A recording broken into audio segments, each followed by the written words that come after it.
Thanks, Anne Marie. As we all enter our 7th week of social distancing, we've all felt some degree of loneliness and isolation. And that feeling can be even worse for people who actually live alone. So for tips on how to cope with loneliness, how to cope with isolation, we're joined this morning by child, youth, and family therapist Tania DaSilva, remotely from Toronto. Tania, this is a really important topic to broach, so thank you very much for being here. You say right off the top, you suggest using technology to fill the void. Talk to us about that. Mhm.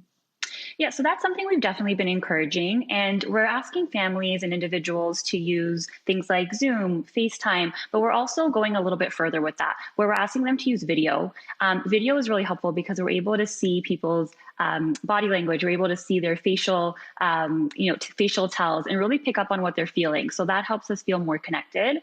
And we're also going into the fact that we're used to calling people and asking how their day is. Now, most of us aren't doing much with our day. So making sure that we're focusing on conversations on things that are more positive, getting a little bit more creative with what we're talking about, and going a little bit deeper with the people that we already know. Tania, that's a great, something great for people who already have a social network to rely on.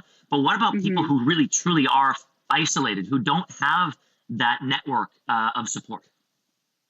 And that's a really common one that we're hearing a lot of, especially in our individual sessions. There's actually an app that I've heard of called Dial You, and it's for people that kind of fit into that category where they connect you with people around the world and you can talk about, what your experience is like in quarantine, but also talk about anything else that you'd like to discuss. For us, so we've always offered social skill and emotional regulation groups to children and teens, but we've actually just extended that to adults as well because of the pandemic and everything that's happening. And what we do is we actually facilitate those interactions between individuals, and we take it a step further by teaching them social skills and emotional regulation strategies, which are so crucial in a time like this. But they're also skills that help people who have been struggling with making connections so that even when they do get out of this, they feel a little bit more confident in staying connected. And lastly, there's a point here I would love to talk about. We only have about 15 seconds left, but you say create a new relationship with the feeling of loneliness. What does that mean? So for us, we want people to think about, loneliness isn't just a negative feeling. It's a feeling that we can learn from. So what is loneliness trying to teach you? Maybe it is teaching you that you need to work on your confidence. Maybe it is teaching you that you need to learn how to enjoy your own company. So looking at emotions as just emotions, there's preferred ones, but there's also ones that can teach us something. So what can these quote unquote negative emotions actually teach you?